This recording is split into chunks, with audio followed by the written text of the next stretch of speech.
Hello, and welcome to The Mastering Show. My name is Ian Shepherd. I'm a mastering engineer, and I run the Production Advice website aimed at helping you get the best results recording, mixing, and mastering your music.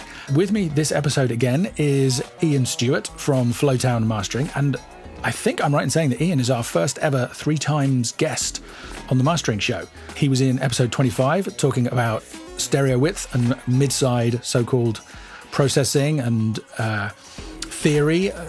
The episode I said at the time was mind-mangling, and the feedback we get suggests that other people agree with us. And then he came back on episode 76 to talk about specifically stereo width in the low end on vinyl. And if you enjoyed the previous episode, my interview with Scott Hull from Masterdisc, where we talked a lot about mastering vinyl and it's a fascinating topic.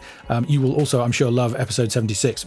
Scott and I didn't get really into the weeds with the topic of bass specifically, but it is pretty well covered in episode 76. So, Ian, welcome back. Thank you. 3 times. Yeah. Wow. It's, I'm honored to be the first triplicate? I don't know. Whatever I am. Yeah, that absolutely. No, it's a pleasure to have you. It's because you're always interesting and friendly to have on the show. Oh, thank you. And I keep thinking of interesting things to talk to you about. And in this case, I'm going to be talking to Ian about an article he just wrote for the iZoTope blog called Mastering Trends in 2024, What You Should Be Doing. He didn't write the title, and we'll get into that possibly or touch on that later in the show. But just quickly, for anyone who hasn't heard those previous 2 episodes and isn't aware of who Ian is, as I say, he's a mastering engineer at Flowtown Mastering. He is a past member of my home mastering masterclass course and has been a super active member of our community, very valuable member of the community. He writes for the iZoTope blog, which is why he's back here today. He's also now lecturing at Berklee College of Music as an assistant professor, I believe. Yeah. And he's developed a mastering plugin with Tone Projects that has an origin story that relates to this podcast. So there's all kinds of stuff to talk about. Let's just dive straight in. I want to talk to you about the iZoTope article. Sure. Maybe you can just kind of give us an idea, what the brief was, how you approached it, and what for you the message of the article is. Sure. Yeah, so my editors and kind of the content team at iZoTope reached out to me and said, hey, we'd love to do, an article kind of on mastering trends of, how are things sounding, what's happening in the mastering world in 2024 so far, right? We're about halfway into the year. There wasn't a lot more direction than that, honestly. They left it pretty open, which they usually do, which is nice. They kind of give me broadly what they think the topic, should cover. Maybe some key questions that they're seeing people are searching for, right? So they'll do SEO searches and see what kind of terms are people searching for? What kinds of things can we answer that are common questions? So from there, it was kind of up to me to say, okay, how do I present this? And so honestly, there was probably a week where I was just kind of thinking about how do I present this? Do I try and just listen to a lot of stuff and do, my perception of what is happening? Do I try and talk about new plugins and techniques that people are using? And I kind of thought it seemed a little too subjective. I wanted to find a way to present it that was a little bit more objective. And I thought, well, okay, the music is out there. I can take a whole bunch of music that's been released this year, and I can analyze, with different tools, various facets of it. And facets that are related to what we do in mastering, right? So level, tonal balance, width and imaging to a certain extent, peak levels, stuff like that. And so, yeah, that was kind of how I came to it. And from there, I recorded, it was something like 54 songs, which on the one hand, as one person trying to record a whole bunch of music and analyze it in, usually I have a month from when they send me the pitch to when I need to send them the article for review and editing and everything. As one person trying to do that felt like a lot. And on the other hand, at the same time, I was like, 54 songs is a pretty small data set. Right? That's not actually a lot of data to look at overall trends. There's going to be a lot of room for outliers and kind of data biases and stuff like that. So I tried to find the right balance. I looked at the Billboard Global 200. Like that's where I took, pick the songs from. And then I would take the top 10 each week of the year. So I just went through each week, they list the 200, and then I would just look at the top 10. I put them all on a playlist, I recorded them, and then I could get to kind of analysis.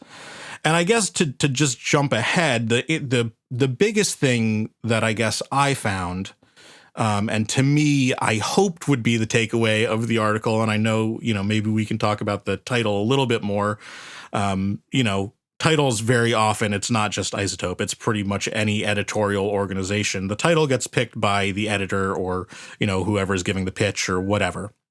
We're talking about all these graphs, right? Talking about graphs on a podcast is like dancing about architecture.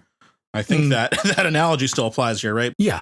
I definitely think people will get more out of it if they can take a look at the article as well. And it's a great article. I really recommend it. You can find it at izotope.com/learn/mastering-trends. And we'll also put a link in the show notes at themasteringshow.com. Okay, perfect. So if you want to look at any of this stuff as we're talking about it, that may bring some meaning. And but the takeaway for me really was that when I looked at all this stuff, and again, keeping in mind that this was just stuff from the top 10, we're not digging that deep, right? This is stuff right at the kind of cream of the crop surface level. We had levels, integrated levels, pretty much anywhere between -11 and -6-ish. And so that to me was really encouraging that, like, okay, this maybe this whole loudness normalization thing is starting to catch on. And the idea that we can just do what's right for the song and not worry too much about absolute level or how it's going to sit next to whatever else is starting to be a little meaningful. And so that to me was encouraging. And actually the softest one, for what it's worth, is Taylor Swift. Clearly, she's not doing so well financially, right? She's having a real tough time. Tongue firmly in cheek. So, her song and it's like, I think it's actually, my wife is a big Swiftie. It was Who's Afraid of Little Ol' Me, which it's in the top 10, so like that tells you it's doing well.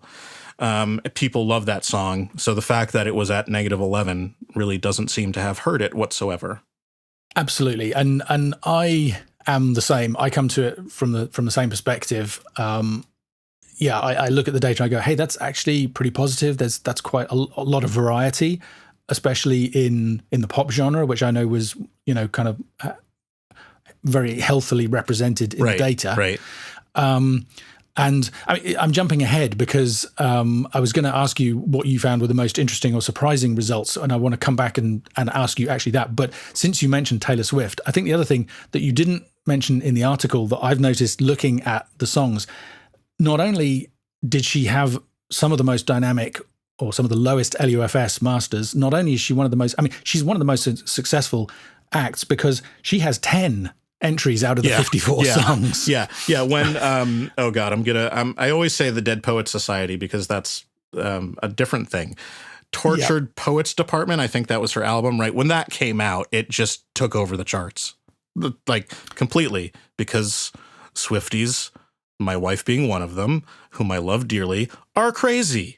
They're crazy people in the most beautiful, amazing way. Like truly, I mean that. Like it's amazing. I have my feelings about Taylor's music and whatever. That's fine. The thing I'll just say about this is, as a businesswoman, someone who has created the tour that she has, who has created this amazing fan base that just absolutely loves her and the community that she's created, like that to me is inspiring and amazing. Her music doesn't always tick all the boxes for me. That's fine. But I think as an entertainer, she is doing incredible things. So I completely agree. And yeah, there's what's the phrase? No shade, cast whatever. Right. I really, really like the two Lockdown albums she did. Yeah. I'm not so into the more recent stuff, but I thought those were really cool. And they were also really dynamic, and they also sounded great with the Atmos binaural versions as well. There are often people, if anybody says to me, can you just give me an example of something that sounds really good in Atmos? I'm like, well, start with the Taylor Swift Lockdown albums. Yeah. But yeah, it's just an example of how much she dominates that list of successful songs. And you're right, it's about the timing and the album and the tour and all the rest of it. But as you point out, she's been super successful and she's making relatively dynamic releases at this point. And there's a bunch of others. I mean, it's also interesting, I guess, to kind of come back at it from a slightly less positive point of view. And yeah, let's talk about the title, because the subheading that iZoTope added is what you should be doing. Mastering trends in 2024, what you should be doing. And the implication of that is whatever these results are, whatever this data is that you're presenting, that should be somebody's goal as a mastering engineer. And that's the bit that I take issue with. And I think lots of the people that I saw commenting online take issue with, and I imagine is not what you had in mind when you were presenting these findings. And I guess the negative aspect of it is that, okay, there's this range of -11 to -6. And by the way, another positive for me is, I mean, -6 is super loud, but it's not -4. Yeah, you know, right. Right. Which is kind of an interesting thing to notice. But the mean, the average result is, I think, -8.5, -8.3 LUFS. And so if somebody kind of skims this article, my concern is they'll think, what should I be doing? I should be mastering to -8.5 LUFS at least. Right. And I think that's not such a positive takeaway, not because -8.5 is insanely loud or can't be achieved with decent results, just because, you know, as I've talked about often on this show, and you know, is my opinion, I just don't think anybody should be aiming for targets. You know, it should be what works for the music. Right. There's no magic number. It's not -8. It's not -10. It's not -6. It's not -14. It's not anything. It's where does that song sound good, and what number comes out of that. I mean, with my students at Berkeley, that's one of the things that usually someone asks early on in the semester, because one of the first things we talk about is level and level matching, and how do we use the combination of ears and meters to get there. They say, well, where should we be ending up? I said, does it sound good? How does it sound? Do you have two songs that when you play them side by side, they sound about the same loudness, the loudest parts kind of match up, the vocals sit in a similar level spot, great. If one comes in at -11, the other comes in at -13, who cares? If your ears tell you that's the right spot for them, right? If you artificially tried to move them so they're both -10 or -11 or negative whatever, well, then you're doing a disservice to the music, because now one sounds too much louder compared to the other. And yeah, honestly, with this article, I had an inkling of what, I knew that the title was going to involve Mastering Trends of 2024. I don't know if I knew the subtitle. Honestly, I just don't remember at this point. I tried to present it in such a way that it was like, well, look, here's the data. First of all, here's the data I collected. I acknowledge it's a small sample set. Let's just live with that. So we know this isn't a perfect data set, but here's the data. And mostly let's just look at what it indicates. And I think the closest thing, there was one little kind of like subsection in there, and it was kind of the closest thing I got to that was opinion. And really, you know what? Let me actually find this and read it. What it was, there's a subheading, and that was one that iZoTope gave me as one of the common questions that people ask, right? And it said, what is the industry standard for mastering loudness in 2024? And that's, if you're not experienced with this stuff, that's a fair question to ask. I get it. I probably was wondering a similar question at some point. So I kind of said something along those lines, blah, blah, blah. But then I said, and this really to me is like the closest thing to opinion I got in this piece, as I got in this piece. I said, the best we can do is take a retrospective look, as we are here, and see what sorts of trends have been forming or evolving. On the loudness front, for commercial music, we're mostly seeing releases with an integrated loudness around -8.3 LUFS, plus or minus 1 LU. However, there are also highly successful commercial releases with integrated loudness ranging from -11.1 LUFS to -6 LUFS. Maybe, just maybe, we're starting to see that loudness normalization on streaming platforms is giving us the freedom to master at whatever level is right for the music. And so that was kind of, I think the closest to like opinion and specific advice that I really gave in there, other than just saying like, look, here's the data and here's what it tells us. I don't know. I hope that if people actually read it thoroughly, that's a takeaway. But I get it. It's, it's one paragraph out of many. So, I mean, I hope people would. I mean, actually, honestly, I think people will do the same as they do with anything online, which is they will take whatever it is they want to take from it. that they already believe. You and I, who like balanced dynamics on the whole, me certainly, kind of look at it and go, hey, look at this variety and look at the success of these records that are actually not insanely loud. Whereas somebody who actually feels that loudness is super important is going to say, well, look, the average is -8 and some of this stuff goes up to -6. So that's what needs to happen. I mean, you can interpret it either way, I guess. And I just want to say that I think it was a really good article and you did a really good job of presenting the data. Thank you. You owned the fact that it was a small sample size. And actually on that topic, one of the threads that I was reading in reaction to it when the article came out, somebody posted a link to an absolutely vast data set that did something similar. And in terms of integrated loudness, at least, the conclusions were very similar. So I think it's, which is, kind of what you expect. It's not like this was, if this was a wildly unexpected result, then maybe we would be suspicious of the sample size, right? Right. And I think the other thing that's interesting for me, just looking at the graph on here, is, you mentioned kind of half the songs are pop, and the pop is also the genre that shows the widest variety here. I suspect that if there were more examples from, I don't know, R&B and alternative, and hip hop and rap, the more samples you added in, the more the diversity would increase. Maybe I'm wrong about that, but that would be my instinct. And so I choose to look at it positively, which is, I guess, a biased result. The other thing I was going to say about in terms of the graphs is it's interesting because, the average is -8, but a good number were -9. And then they kind of spread out. The distribution is skewed slightly upwards. So there's not as many at -8, -7, and -6, but if you add them all up, they kind of are. They're kind of spread out more, I guess. So I think I'm seeing more clustering around the kind of -8 level. I guess something else that I was a little bit sad to see in the data is when there's one of the sections where you're looking at the maximum short-term levels. Because, -8 doesn't sound that scary of a number until you think, well, that's the integrated, right? Which is an overall value for the song. So there are some points that are going to be quieter than that, and there are going to be some points that are louder.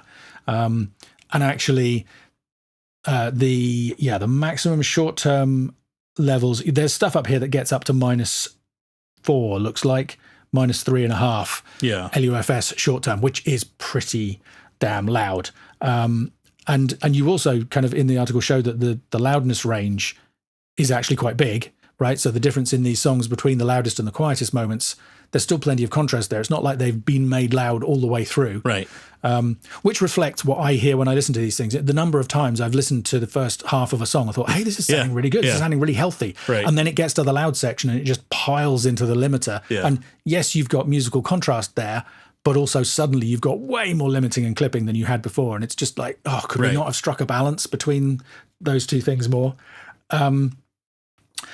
I guess the other thing I was going to say is just for me. So I've pulled all of these examples, which you very kindly shared with me, into Loudness Penalty Studio. So I can see this representation, and I can see how many of these have really quite a wide loudness range. Yeah. There's only a few, actually, just looking at this visually, there's 1, 2, 3, 4, I guess, songs where the loudest moments are really dramatically louder than anything else. And the funny thing is, just looking at it by eye, I might do a video of this to show people what I'm seeing. Even though the mathematical average is -8, it feels like there's a lot of them closer to the -9.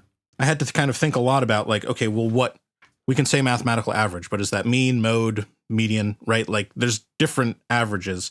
So what we're talking about here is the mean. So that's like, it's what most people would think of the average. If you said, that I have two things and one is 5 and one is 7, then you could say, well, 5 plus 7 is 12 divided by 2 is 6. So the average is 6. That's the mean, right? So that's what we're talking about here. And then I use standard deviation because it's a fairly normal distribution, kind of mostly bell curve like for some things. And then I used interquartile range for others where it was not such a standard deviation. It was a little more all over the place. And that uses the median, which is the actual one in the middle, right? Yep. In terms of it has equal number of samples to either side of it. So that is mixed a little bit in the data set depending on how varied and weird the data was, right? There, and it's basically to do with the fact that if you have, say you have 100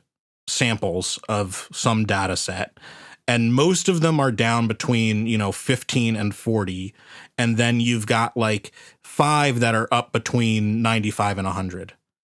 Well, okay, that's only 5 of them, right? So if you use them we're getting too much into data science and statistics here, but if you use those to calculate the mean, it's going to skew it much higher than it really actually feels like the data tells you. Right. If you just have a couple outliers, but that are so far beyond the rest of the data that they pull the quote unquote average towards them a lot, well, then it's not really representative.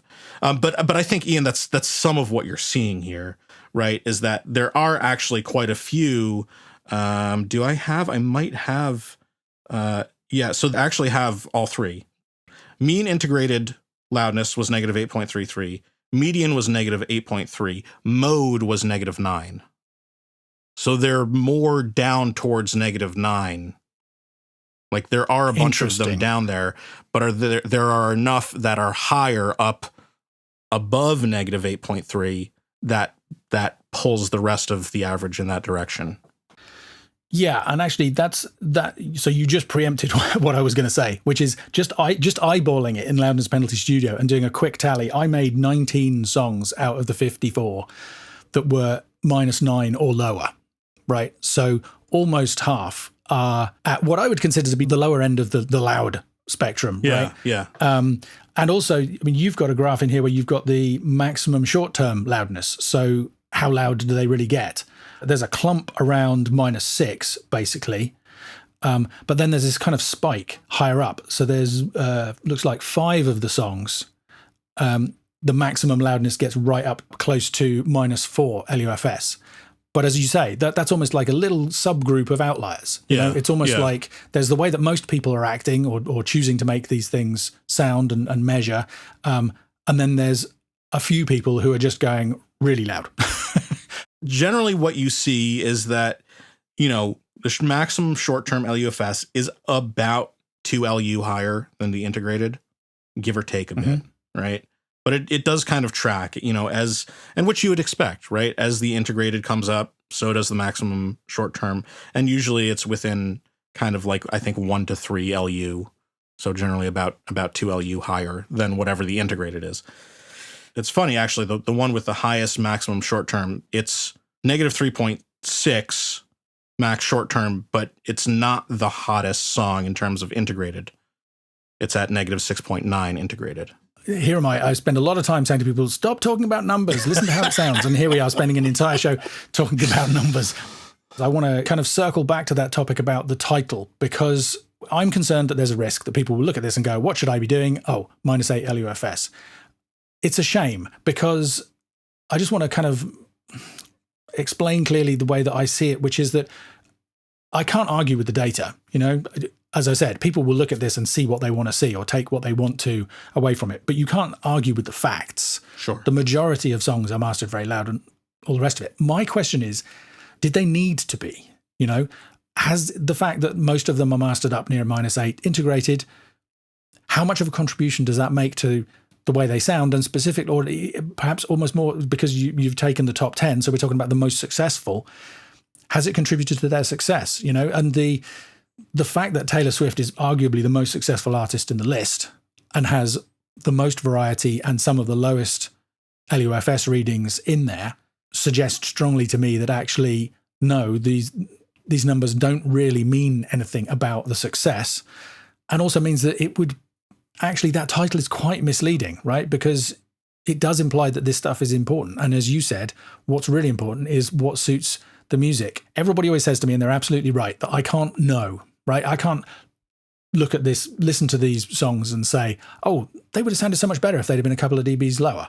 And I'm also aware that I sound like a crazy person talking about a difference of 2 dB. But I think for me, the difference between -10 and -8 is really important. And the difference between -8 and -6 integrated is even more important. Yeah. You know, the higher up we get, the more accommodation there has to be in the sound in order to achieve those results.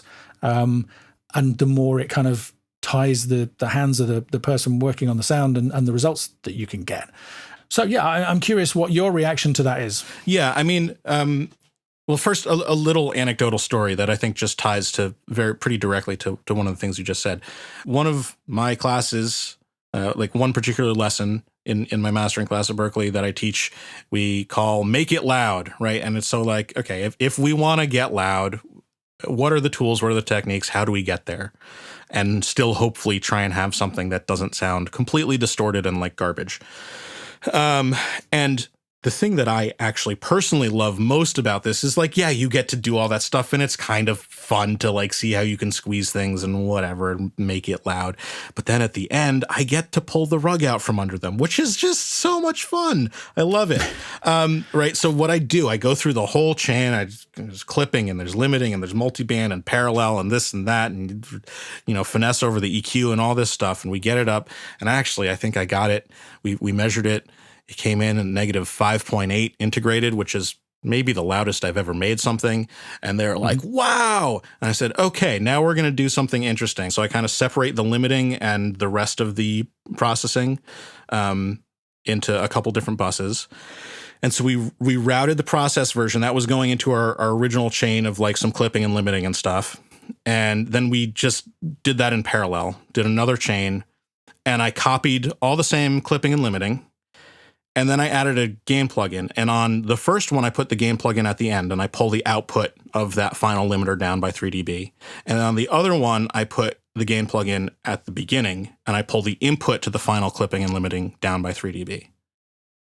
Right. So we're not, strictly speaking, we're not loudness matching. We are gain matching though.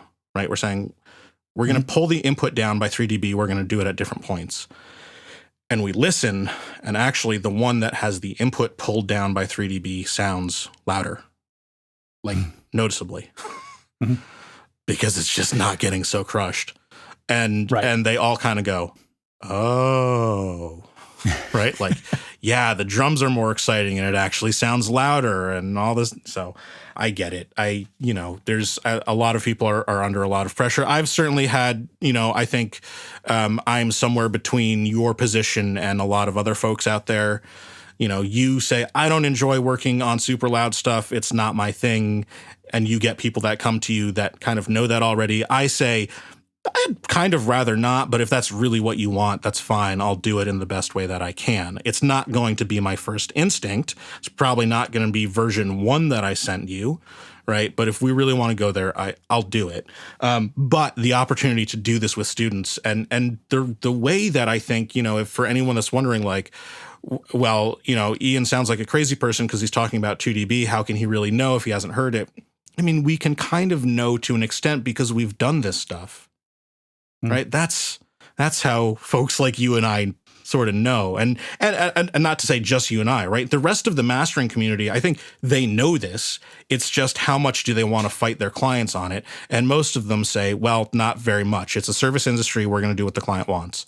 I don't have the time to re-educate every single client and, lecture them like I personally have the luxury of doing at Berkeley. Like, that's a beautiful thing about this. I get 2 hours to do this with them and I get paid by the college to do it. Right. But like, I can't charge a client for me to convince them that, so I get it. I get it. I get where other people are coming from. I mean, the other thing is like, we've talked a lot here about integrated loudness. That's a lot of the conversation I saw on Facebook and stuff. A lot of them were centering around that, but to be totally candid, there's stuff about LRA, there's stuff about width by genre. That to me was actually one of the more interesting things.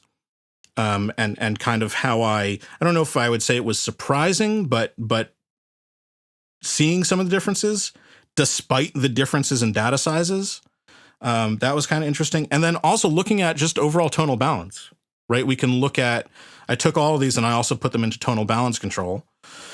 and created a preset that people can go and download and load up into tonal balance control and see how their, EQ balance is measuring up, compared to. That's actually something that I'm super curious to try. Yeah. And so there is all this other stuff. And I know we've been talking a lot about the loudness, but there were all these other things that I measured that I do hope, to me, are actually much more important than the loudness, right? Tonality, width, some of that other stuff, that feels more important and impactful, and like it will have long-term implications. Yeah, let's actually touch on a few of those just before we move on. You're absolutely right. I mean, I love that anecdote, and I'm sure people listening to this have probably seen it in the introductory video for Loudness Penalty Studio. If you head over to meterplugs.com and look for Loudness Penalty Studio, there's a video that shows you how it works. And I do a very similar demonstration to what you just described, kind of in the opposite direction, where I had a master that was sent to me where the mix was already super loud. And I suggested to the clients if they could supply versions of the mix that were less processed, I might be able to get a better result. And in this case, I even matched the integrated loudness. So it actually is, in as much as such a thing is possible, it's loudness matched in the way that the streaming services would loudness match it, right? Which is the way that most people hear it. And the same thing happens. The least compressed, the most dynamic mix translates to the loudest sounding master, and in my opinion, the best sounding master. It still has all the character, it's a great kind of crunchy, rocky track. It still has all that flavor in there. It just works the best. And funnily enough, just skipping through these examples in Loudness Penalty Studio now, with loudness normalization off, there's only a handful of them that really jump out at you as being significantly louder than the others. Yeah. And then, of course, when you turn loudness matching on, it's more or less random. There are minor variations in level, but there's not enough that I can imagine. We all worry so much about what these numbers are going to mean for the perception and the reception of the tracks and all the rest of it. And I just listen to it and think, well, if somebody's listening to playlists where they're hearing 10 or 20 songs in a row, none of that stuff's going to register. It's Right. just going to be which songs do I like? Which ones connect with me emotionally? And then you can move on to all that other stuff like the EQ balance and the width. On the width thing, I'm curious because you measured that in an interesting way. Yeah. I think I'm right in saying you compared the loudness, if you like, of the mid and side channels of each mix, and obviously the ones where that's a bigger difference. Wait, do they have more width or less width? The ones where there's a lower difference, there's more width, right? So the ones the closer that so I basically pulled them apart, I split them into mid side, and then I took the integrated levels of the mid channel and the side channel, and then found the difference. So the absolute level doesn't matter at this point, right? It's just about the difference between mid and side. And so the larger that difference, there weren't any of them, thankfully, where the side channel was louder than the mid channel. That would be weird and not great. So that didn't happen, right? So that really means that the bigger the difference, the narrower they are. Right. It kind of gave us a way to look at, averages, spreads. We can look by genre, stuff like that. So, and I'm curious, I mean, presumably you came up with that idea. That seems like a sensible and clever idea to me. And that translates reasonably well to when you listen. Presumably you pick the ones where the number is lowest and you think, oh yeah, that's a good wide spread. And then something where there's a big difference, you're like, okay, that's a much more mono sounding result. Yeah. And the thing that it doesn't necessarily get to, right, because we're talking about integrated levels, again, there might be moments within a song that are really wide that otherwise seems like it has a large difference or a large negative number. I never know whether to call that a small number or a big negative number, whatever. Same. Right. But a larger difference between them. There could be songs where the overall difference indicates that it's a narrower song. It could still have some individual short, very wide moments. And maybe that's an interest that provides some interesting contrast, right? That's one thing that I wasn't sure how to quantify that with the data without a lot more time. But overall, we can look at what tend to be narrower versus wider genres and sort of where that range is in terms of mid to side balance. Right. And in terms of the EQ results, there's a graph in there where you've translated the analysis into the iZoTope Ozone tool for, I forget what it's called. Tonal balance control. The tonal balance control. Yeah. I haven't had a chance to try that out yet and listen. It's interesting because there's a bigger variety of, or there's a bigger range of differences in the low end, which you comment on in the article. Yeah.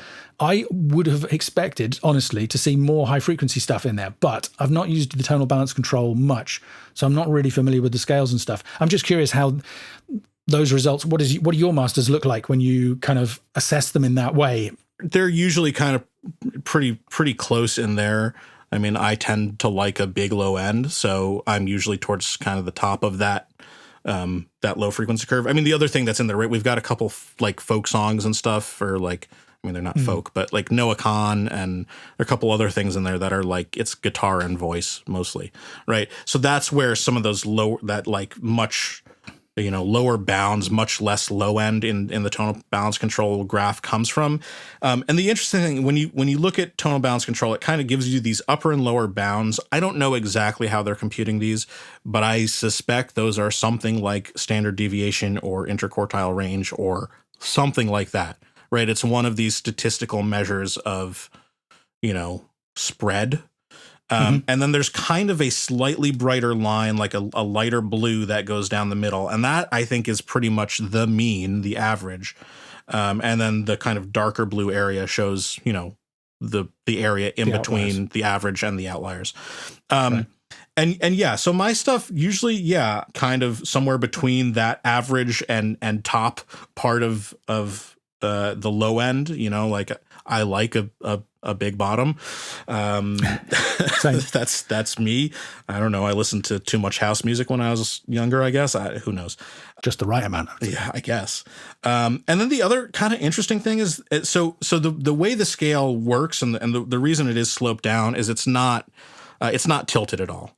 Right. So if you plotted pink noise in here, it would just be a, 60 dB per octave slope down. Right. They don't flatten it at all in tonal balance control. But there is this kind of flattening and boost, somewhere between like 5K and 10 or 12K. Mm-hmm. And we do see, in the average, the lower bound kind of stays more or less on that same trajectory downward, but the average and the upper bound kind of do bump up. So there's definitely some sheen in that kind of like 5K to maybe 12 or 14K range that is getting, pushed a little bit more in a lot of these kind of, again, global top 10 stuff that we're listening to. Out of interest, it doesn't have a vertical scale. But is that roughly a 6 dB per octave decline that we're seeing there, or is it less than that? I suspect it is. I mean, an interesting way to do this would to feed some pink noise. You create a curve from pink noise that would tell you, and then you could switch between those presets. I don't know, and the reason, part of why it doesn't have a scale is because it's a plugin that works independent of level. Right. And that was a very deliberate choice that, it's just the relative tonal balance curve. It's not about how loud or soft it is in any absolute numerical sense. Well, and that's the interesting thing is that when I listen to music, I mean, I listen to popular playlists on Spotify and Apple Music on a fairly regular basis, just to kind of, listening out for stuff that I might like and for interesting. Honestly, listening for something that's really quite dynamic that I can celebrate. Right. And very rarely find anything. It's funny seeing the curve going down like that because it never sounds like that to me, right? It's right. It sounds like, oh yeah, there's plenty of bass. The low end is healthy, but it always sounds like the high frequencies are well represented to me. So it's just, that's like the same as if you opened, Pro Q3 and didn't tilt there's a tilt control in Pro Q where you can tilt the spectrum so that it looks flatter. Right. That's just how our ears hear. Right. Right. That has to do with the whole logarithmic thing and how we hear frequencies and octaves and yada, yada, yada. So, yeah, I think it's not a tilted. Who knows? I don't know. Maybe in the future they'll add an option to tilt it and flatten it out.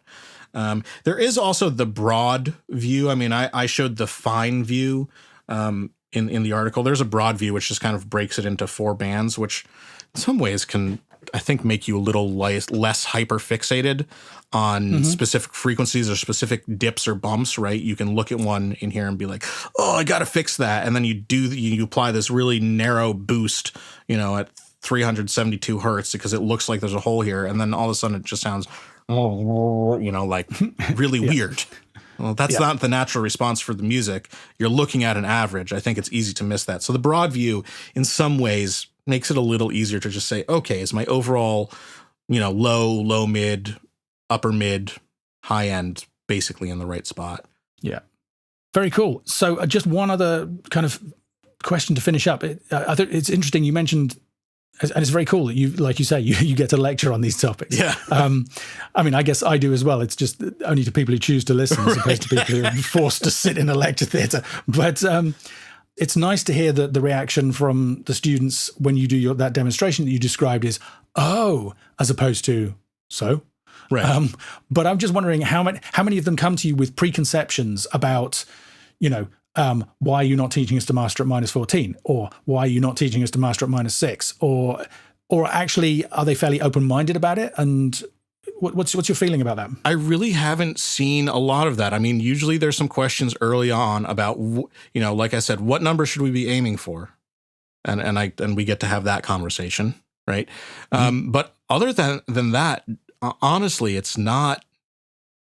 There's not a lot of it. And basically the way I've tried to kind of structure the course and build it is that we almost do it as if we're walking through a mastering session. So first we think about and talk about level matching.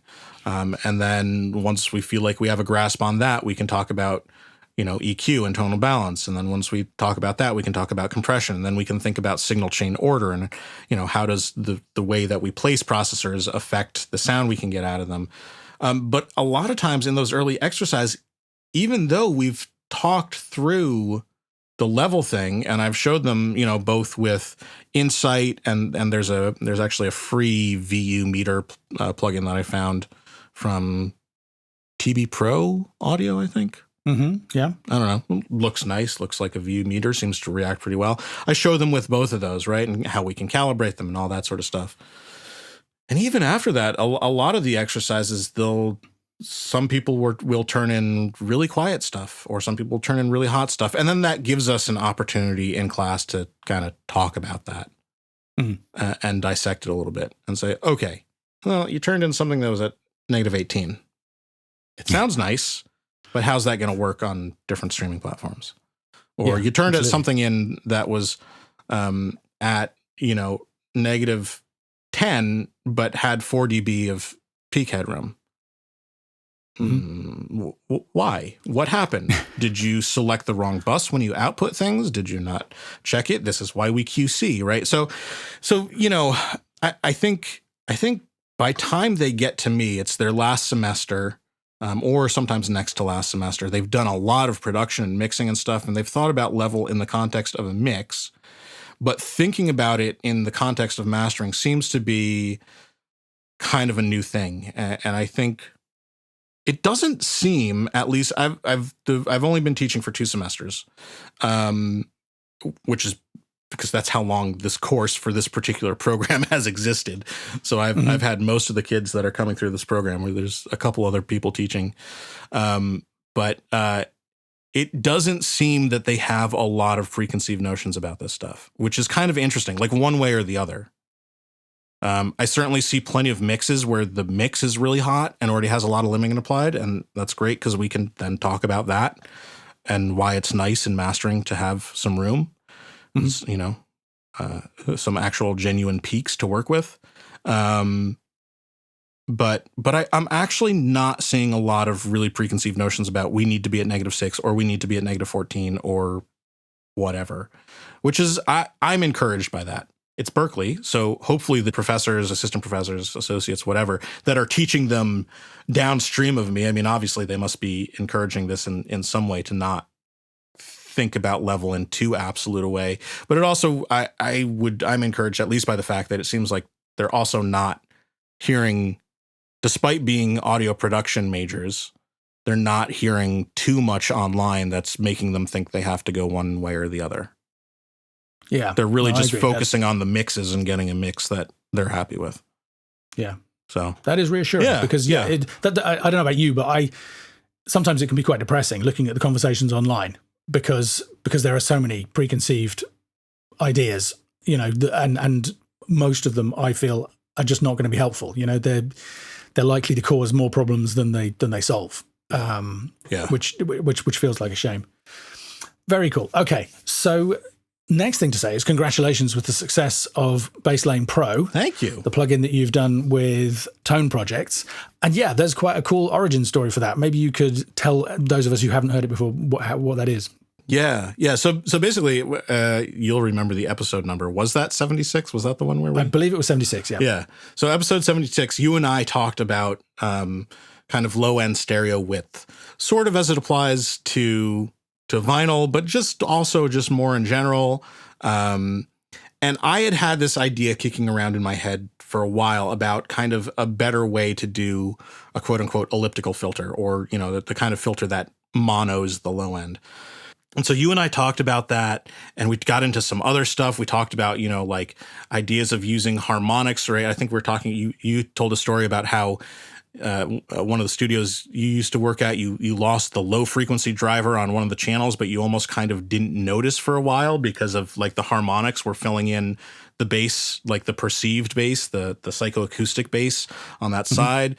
And so like we talked about that, and that like, yeah, maybe you could do something interesting where you like took the low end information and generated harmonics and spread those out. And so apparently Rune, who's the lead developer from Tone Projects, heard that episode and was kind of thinking, maybe I should try and talk to this Ian Stewart guy. He seems like he has some interesting ideas. And literally at pretty much the same time, I had gone on vacation in Maine and was just like finally getting to check out some new plugins that I'd been wanting to look at for a while. And Unisum, and I think maybe Kelvin, which were the two other plugins Rune had done, were kind of on that list. And I looked at them, and the UI was really nice, and they sounded incredible, and there were all these incredible options under the hood where, like, at top level, you could do really great broad stroke stuff, but if you wanted to get really tweaky, you could, which are, like, those are the kind of plugins that I tend to love. And I was like, wow, I like what this guy is doing. I think Bob Mack knows him because Bob Mack had done some presets. So I was like, I'm gonna ping Bob. So I emailed Bob Mack, and I was like, hey, do you know Rune? Could you put us in touch? I've had this idea for a plugin kicking around for a while. I'd kind of like to get it going. And apparently Rune, either like within a few days or just a few days prior, had sent a very similar email to Bob about me. So Bob was like, yes, here you go. Have fun. And yeah, it has been, and we did. And it has been honestly an incredible partnership. Rune is such... He is the best kind of person to work with, truly. He like I would say something and be like, oh, this is okay. It'd be really cool if we could do this or change this or add a thing that scaled this value or whatever. And he'd go, okay, well, you know, maybe once we get through beta testing for a next version, or maybe once we get this round of features fleshed out. But then in the next, you know, alpha version that he would send me 5 days later, he would have it in there. So he would always underpromise and overdeliver, which was just like a joy. And we just had a really great collaborative working relationship where we were able to create this tool that kind of did all the things that I was envisioning and then a lot more. I mean, we built so much extra stuff on top of my original idea, a lot of which came out of Rune's head. And, you know, I just maybe did some testing for and gave him some feedback on, oh yeah, this sounds great. Or could we tweak release times for XYZ or, you know, whatever. So yeah, that's been out for, I think, almost 2 years, which is crazy to say, but has done quite well. It's done really well. Well, I mean, if I'm to judge, obviously I don't know how many copies it's sold, but I've just seen so many people talking about it and recommending it online. You know, it's one of those things where the word of mouth has been fantastic. And I think, yeah, for all those reasons that you say, I agree that the Michelangelo EQ, that's another plugin that people might be aware of that Rune has done since, is similar in the sense that you initially open it up and it's like, oh, this is pretty straightforward. I can get the hang of this. And then you kind of click an arrow and suddenly this whole extra world of tweakable options opens up. You can really dive into it. Maybe you just quickly give people an overview of what, because I think this is Basslane Pro, right? He already had Basslane, which was kind of did some stuff with the low end. And then this is like that, but multiplied by a million, right? Yeah.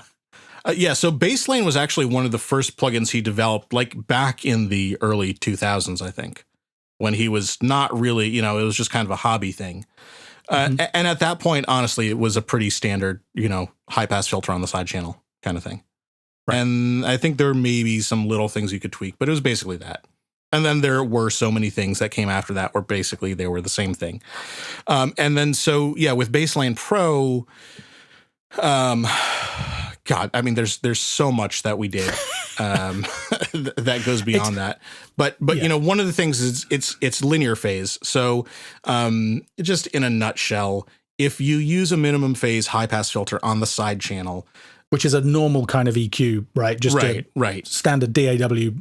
Stock EQ. Stock EQ or any analog EQ you might have. If you have a hardware EQ that has a mid-side mode and a high pass channel, that's its minimum phase. That's what it's doing. And so the way you derive like stereo left and right and panned left and panned right information from mid-side has everything to do with the polarity of the side channel in relation to the mid channel. Like that's, if they're the same polarity, it's on the left. If they're opposite, if it's opposite polarity between mid and side, it's on the right. So if you now apply something only to the side channel that is changing the phase relationship, we know that phase and polarity aren't exactly the same thing, but they're very closely related, right? So if you're changing the phase relationship of the side channel to the mid channel, now your panning information gets changed and not in ways that are necessarily what you would expect. Sometimes it moves further right, sometimes it moves further left. And usually with a lot of minimum phase EQs, it will do both above and below whatever your center frequency is, because the phase response is going opposite directions. So yeah, it's not to say bass that stops being this cool mono thing that's straight down the middle and becomes this much more confused thing that kind of wanders around in the low frequencies. Right, exactly. And if you have like, a 48 dB per octave filter, which a lot of people think, oh, steeper is better. It's not just even that it's wandering a little bit. It will literally flip back and forth between left and right as it approaches that cutoff frequency. So anyway, we did minimum phase. Sure, you could do that with other stuff. We also added a way where you can take the side channel content that you're filtering out and re-inject it into the center, and have that be automatically prioritized by where that energy was originally. So if you have a really wide bass or a tom drum, like a low tom that's panned off to one side and you want to move that back to the center, you can. You can do that dynamically. There's a dynamic mode for that. You can add harmonics to the low frequency stuff to create a psychoacoustic sense of low frequency width without actually having really out of phase low frequency stuff, which could be interesting for vinyl cutting. And the source for those harmonics can come either from the mid channel or the side channel. So if you want to add a sense of width to a kick drum that's already down the center without, screwing with other stuff, you've got some wide synths down low and you're happy with those. You want to leave them alone, but you want to make this bass drum sound a little wider. You could do that. You can have it be dual mono, so it actually tracks the original pan position. There's a low frequency limiter. Yeah, it's a lot. There's a lot. Pretty much anything you want to do with the low end, you could do with Baselane Pro. I think that's probably fair to say. And the funny thing that I've realized since is like, there's a compressor in there it's basically a compressor that is just the low frequency, right? So it's just where you have your cutoff set, but it's not actually multi-band. It applies it to a shelf, so it's sort of like a dynamic EQ, but it's driven by the same compression algorithm from Unisom, custom tailored to low frequencies, which, like, honestly, a lot of times if I'm using a multi-band compressor, if I've got one of the Mazalak MLA3s, a lot of times I might just be compressing the low end anyway. That's the only thing that I want to kind of tighten up and rein in a little bit. So yeah, a lot of it just, this wasn't intentional, but it unsurprisingly deals with low end the way that I like to deal with low end. So, that's what you get when someone designs a plugin or helps design a plugin, I guess. And yeah, absolutely. Yeah. And when it's done well, other people are almost certain to find it useful as well. So very cool. We'll put some links again in the show notes so that people can check that out if they would like. Out of interest, I'm curious to know what is the most used feature of Baselane Pro for you? What's your kind of go-to that you find yourself using more often? Because I think one of the things that is kind of nice about the Tone Project's plugins is they're not actually Easter eggs, right? But they do have all of these options that you can kind of dig into and tweak and get really creative with. I just wondered if there's a favorite usage of yours that maybe people don't expect, or that is just surprising and that you enjoy. Yeah, I mean, I think, the reason I wanted to create a plugin that had a small percentage of what Baselane Pro ended up with in the first place was when I do get those masters that have super wide bass or out of phase bass from some weird synth or something that's just a little out of control. So that really is still kind of like my number one use for it, right? Because it does that so well. But that said, I thankfully don't get a ton of mixes that are like that. The other thing I have found myself using it a lot for, and I think that a lot of people have latched on to, is that low frequency stereo width thing, the harmonics, right? The psychoacoustic, width that you can get from adding these harmonics. And a lot of times, actually, we may find that people have over monoed the low end because of something that they've seen on YouTube or whatever, right? And all of a sudden, the low end is pretty much mono up to 400 or 600 hertz or something. You're just like, wow. And if it's truly mono, no amount of mid-side boost, boosting the side channel is going to make it any wider. So they're having those stereo harmonics that we can kind of re-inject and tailor them a little bit. There's a compressor built into that circuit so you can tame, and not get too much harmonics from a kick drum compared to a bass or something more sustained. So you have some control over those harmonics, and we've got 3 different modes. So actually, that was a thing when Rune mentioned it. I was kind of like, yeah, maybe if there's time. And he was like, I really want to try it. I'm like, okay. And I use it all the time. It's a really nice way to add some warmth and width to something that may be a little anemic and feel a little too narrow, for too much of the low range. Right. No, it's very cool. And if I can give a little anecdote for the audience here, I was actually, obviously, Ian told me about the fact that he was working on this with Rune pretty early on in the process. So I got included as a beta tester. And I think I did actually find a show-stopping bug in Wavelab. So I can take a little bit of credit. But that was basically the last thing that I did. Immediately after that, things got super busy and I just got taken away from doing anything with the plugin. And the show-stopping bug basically stopped me using it in the way that it was intended.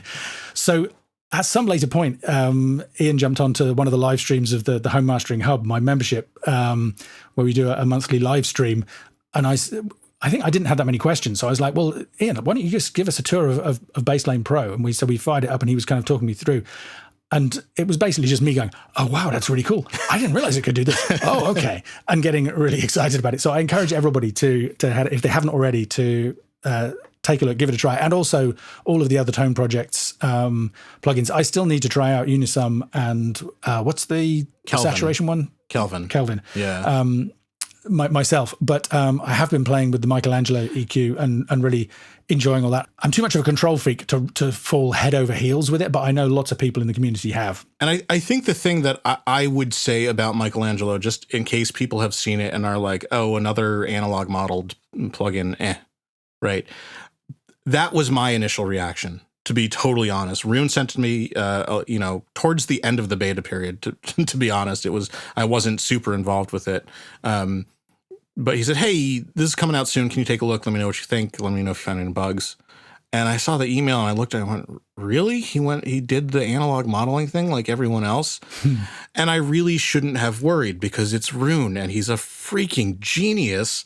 And so I opened it up and then there's this little panel and you can pop it down and then they're like, oh my God, each band can be moved towards mid or side or it can be, dynamic and based on the sustain or the transient, and you can change the tube blend from pentode to triode, and there's crosstalk control. There's just like all this amazing extra stuff that you literally couldn't exist in the hardware version. I don't think there would be maybe some subset of it could. It would make it a lot more expensive than it already is. Yeah. Right. And I think it would take away from the simplicity and I think some of the idea behind the hardware Michelangelo is that it is a very simple, more like an instrument, right? You just kind of turn things. You don't get too analytical. You just kind of turn things until it sounds good. And I think that was really part of Chris Henderson's design ethos, right? Was that it wasn't a super tweaky, specific, precise thing. It was an instrument, right? It had tubes and color and these broad shelves that it gave you an idea of where the frequency was, but it's not about exactly where it is. But then, of course, Rune took it, and actually one of the things you can tweak is whatever the center frequency of each band is. That's the one for me. That's the killer. It's like, I love using analog hardware and totally appreciate it, but in a mastering context, it never gives me the degree of control freakery that I want, rather than that whole pull tech thing of, okay, so I boost and I cut at the same frequency and I get a dip here. And if it coincides with what I want in the music, then great. And if not, I won't use it. Whereas if I'm using a digital EQ, I can say, okay, there's where I want to cut. Here's where I want to boost. And it will work because I made it, right? And you click that little extra panel in the Michelangelo and suddenly you can tweak those frequencies. Then you've got that control, but it still has all of that interesting tube quality of the original hardware. Yeah. Which makes it useful in mastering context. Right. So for anyone that's seen it and like, another analog model, I would really encourage you, and not just, I don't get anything out of it other than, my buddy Rune gets to keep developing cool stuff. If you haven't checked it out, I would encourage it. It's much more than just an analog model. There's really some, and on top of that, the part of it that is the analog model seems to be done unbelievably well, like really, really. I mean, I don't have the hardware, so I don't have something to compare it with directly, but from everyone that does that I've spoken with, they're like, yeah, it's very insanely close. Yeah, he nailed it. As close, I think, as you can get, as, if you put two Michelangelos next to each other, they wouldn't be identical because that's analog. Because hardware. Yeah. Exactly. Yeah. Very cool. Well, I had actually one other thing that I thought of halfway through this that has been bouncing around my head, and I just want to say it now. And we don't have to go down too much of a rabbit hole. But honestly, the article got me thinking about this, which is how we do loudness normalization. Right? Okay. The whole integrated thing. And actually, Loudness Penalty Studio clued me in, or sort of crystallized something that I had been thinking about but hadn't totally put together, which is the whole top of loudness range thing. Mm-hmm. And you pointed out to me, which I had just missed when I read the spec, that the top of the loudness range is basically the 95th percentile, right? It's everything but the loudest 5%, or it's at that boundary of the loudest 5%. Correct. So as I started thinking about this reminded me of two things that you and I think, have talked about in the past. One, I think I've mentioned to you that in WaveLab, I use the top of loudness range meta normalizer function when I'm initially leveling an album for processing. Mm-hmm. I think I've mentioned that to you. If not, I am now. That's what I use. I like it. To me, it does a really good job. It gets closer than integrated in terms of how much I have to tweak levels once I capture back into WaveLab after it's gone through analog, and also in terms of setting it up so that the loudest part of the song is hitting my analog chain at the right level. So that top of loudness range has always worked better for me. And then it also reminds me of the fact that I used to actually really like replay gain. I thought replay gain sounded better most of the time, in a lot of cases, as a loudness matching or normalization metric than integrated did. Mm-hmm. And what did replay gain do? It chunked things into 50 millisecond blocks, took the RMS, found the 95% point, and used that as its level set point. So it's that same 95% point. I think the difference with LUFS in the top of the LRA is that it has the K filter applied. And it's not these tiny 50 millisecond chunks. It's, I don't know, is it built up off of the short term, 400 milliseconds, something like that?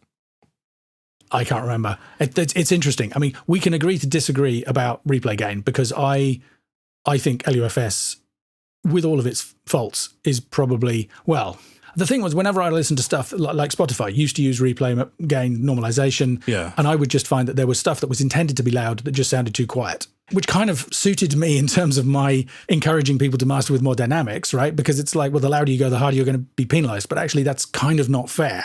Yeah. And it's interesting what you said. I hadn't twigged that it was using, because I agree with you about this top of LRA thing. And in fact, it goes back to advice that, when people, I'm all about, you don't have any targets, you can't aim for any specific LUFS, it doesn't make musical sense, all that stuff. Having said that, I can give people advice on how the best way I think to decide the loudness of a piece of music. And that is to get the loudest moments broadly similar. Right. So, whatever the song is, and then balance the rest of the song musically in comparison to that. And that, if you do that, you'll end up with the top of LRA in roughly the same place for all of the songs. So exactly. Without kind of calling it that, it's kind of the thing that I've been suggesting to people for the last 20 odd years and have done since, I started. I guess I was indirectly taught that back in I don't remember anybody saying that specifically to me, but that's the approach that kind of evolved. And that when I got to the point of trying to help people do this stuff themselves, I realized, okay, that's what I do. I'll suggest that to them and see if it's helpful. And it seems like it is. So yeah, it's really interesting that you mentioned the bass business, because yes, RMS is too sensitive to bass, and the K filter helps with that. I think that's where replay gain fell down, is that it was these very short windows. It was 50, maybe it was 75 milliseconds. Maybe it was 75 milliseconds overlap by 25 or something like that. Whatever. It was a very short window and there was no filtering. And I think that's where it kind of fell down. But if you had songs that were broadly similar in tonal content and arrangement, I thought it did a pretty good job. And so I have this suspicion, and I don't know, maybe you and I and some other folks at the AAS could think about this more. I have the suspicion that there's a better way to do normalization using the metrics we already have, right? Using LRA and integrated. I think where top of LRA for me stops working is if you have something that is inherently a very soft song compared to something else. So you've got one song on the album that's just, guitar and voice, and then you've got a few other things that are, full on, rockers. And that can fall apart. But I think if you then started to take the integrated level, I don't know. I think if you combine album mode, integrated level, and top of LRA in some way, and I'm not sure what that is yet, you could actually get a normalization system that works really well. This is my suspicion. And I want to say it here because I've said other things that have turned into cool ideas on the show before. So that's my wishful thinking, I guess, is that if I say it here, maybe something cool will happen. Nice. Duly noted. And we will definitely pursue this. I mean, I agree with you. I think, another a much simpler adjustment to normalization would just be for everyone to start using album mode. I don't know whether you and I have talked about this before, but I've certainly mentioned it on the podcast. That will help. On the flip side, as Bob Katz points out, even that doesn't work if you have an album that is basically entirely acoustic folk, say, and you put it up against an album that is entirely death metal. Matching the loudest moments on both of those albums will still make something that doesn't work. And if you then shuffle those songs, the acoustic folk stuff is still going to sound louder than you would musically like it. Right. So I don't know whether there's a point where we have to get some kind of genre detection / AI thing involved to improve on it further. But given that loudness normalization works kind of reasonably well, and as I mentioned, kind of flicking through that playlist of the top 10 songs, whatever it is, it's already perfectly listenable, both with and without normalization. Even with all that variety that's in there, and even with all the messing that loudness normalization does, both of those results make for a perfectly decent listening experience. Maybe they're not ideal, but we could argue about whether listening to songs in shuffle is an ideal way to listen to them in the first place. Yeah. Anyway, no, I appreciate the suggestions, and let's, who knows, maybe we'll be talking in another 2 years and something else will be out there that comes of this conversation.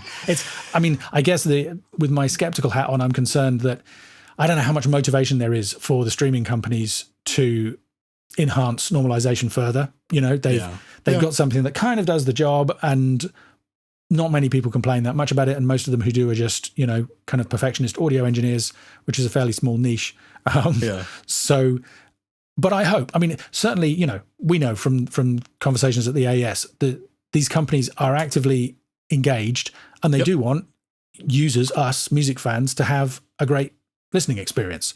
And if there's a way that can be done that is, not too expensive in terms of computation and bandwidth and all the rest of it, then I would hope that they would be open to that. So, hopefully, whatever happens in 5 or 10 years, we'll be looking back and going, normalization was such a nightmare, wasn't it? But now it kind of works. That would be nice, wouldn't it? And I'm free to master my music however I like, and nobody feels the pressure to do stuff just because they think they need to sell loads of copies and stuff. It's right. Wow, now I really do sound like a man. Excellent. Well, listen, Ian, thank you so much for taking the time. I always enjoy talking to you, and thank you for doing the article. And, hopefully some people will get to hear this and it'll kind of add a bit of nuance to the conversation about the article, and make people kind of understand where it was coming from and think, in more detail about these issues. And, just because that's the way things are, does that mean that's the way they had to be or will always be? Or actually, does it mean that we've got more flexibility and more freedom to do what feels creatively right, which, is what you and I think. If people want to find out more about what you're doing, where is the best place for them to go to catch up with you? Yeah, in general, I usually direct people towards my website, flowtownmastering.com, FLOTOWN, sort of like Motown, but not. Ian Stewart Music on Instagram and Facebook. I hang out a little less these days because teaching has been so busy and my own personal life has gotten crazy in a beautiful way. But I also hang out in the Mastering Engineers Worldwide Facebook group, one of the moderators there. That's excellent. I thoroughly encourage everybody to seek Ian out and pay attention to what I've said this before, but I always love it when Ian jumps into a discussion online, because I know that whatever he says is probably pretty much what I would have said, and therefore I don't have to say it. So it just saves me some time. So I'm very happy for you for the reasons that you are not engaging quite as much on Facebook these days, but at the point where you decide to come back, that will also be great. And as I say, thanks again so much for being here and talking. Well, look forward to appearance number 4 in due course. Yeah, thank you. Likewise. I always enjoy a good excuse to have an extended chat with you. So thanks for having me on. Same. Thanks to John Tidy for editing and mixing the episode as always, and Kaylee Law for letting us use his music. Thanks for listening.